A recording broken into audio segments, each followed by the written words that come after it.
জানতো আমার বান্ধবীর শখের বশে শুরু করা কাজটি এখনো সে আগের মতো ঐতিহ্য ধরে রাখবে। কাকিমা কি করছো তুমি? আমাকে ডেকেছিলে? এই তো কিছু করছি না, তুমি এখানে আসো। একটু তাড়াতাড়ি বললো, নিচে সবাই মজা করছে, আমি ওদের সাথে জয়েন করবো। আচ্ছা তুমি বসো তো এখানে একটু চুপটি করে। আমি বড় আব্বুকে ডেকে দিই, তুমি ওর সাথে কথা বলো, আমি একটু যাই। ওকেও আমি ডেকেছি, তুমি বসো। দাদিমা ডেকেছেন আমাকে? একটু দেরি হয়ে গেল, কি বলবে? আচ্ছা সমস্যা নেই, তুমিও বসো এখানে। এই নাও তোমাদের দুজনের জন্য আমার পক্ষ থেকে কি আছে এতে? এতে আছে চুড়ি, খুলে দেখো।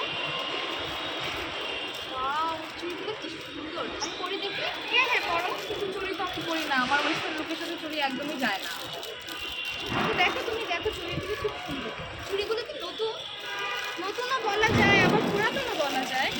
এই নাও তুমিও দেখো। চুড়িগুলো তো দেখে নতুন মনে হচ্ছে, নতুন চুড়ি পুরাতন তো করে। এগুলোকে নতুনও বলা যায় আবার পুরাতনও বলা যায়। দাদিমা বুঝতে পারিনি আমি, আবার বুঝিয়ে বলো তো আমাকে।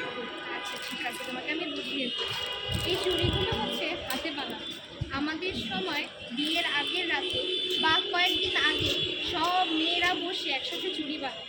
এখনকার মতো ওরকম সব দোকানে দোকানে ঘুরে চুড়ি খুঁজতে হতো না। সবাই মিলে হাতের মাধ্যমে চুড়িতে সৌন্দর্য ফুটিয়ে তোলে। ও আচ্ছা, তাই দাদিমা? হ্যাঁ, তুমি দেখো কি সুন্দর নতুন কাজ। তখন তো এগুলো বিনা পয়সা পাওয়া যেত, আমরা সবাই নিজেরা বানাতাম, কিন্তু এখন দেখো সেই পুরনো ঐতিহ্য কিন্তু আবার উঠে এসেছে, তাই নয় কি?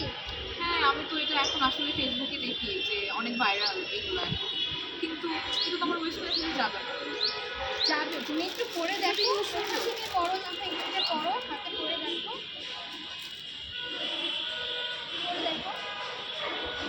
তোমাদের এগুলো উপহার দেওয়ার আরেকটা কারণ হচ্ছে আমরা যাতে জানতে পারবো এগুলো শুধু নারীর অলংকারই নয়, একটা সৌন্দর্য, নারীর সৌন্দর্য বহন করে এই চুড়ি।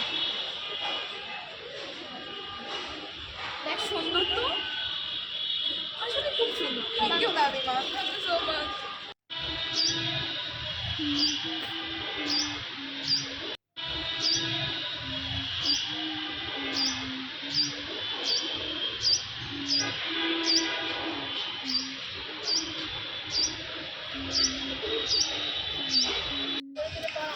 আয়রন গ্যাসের সাথে আধুনিকতার সৌন্দর্য এবং ঐতিহ্যের পরশ একসাথে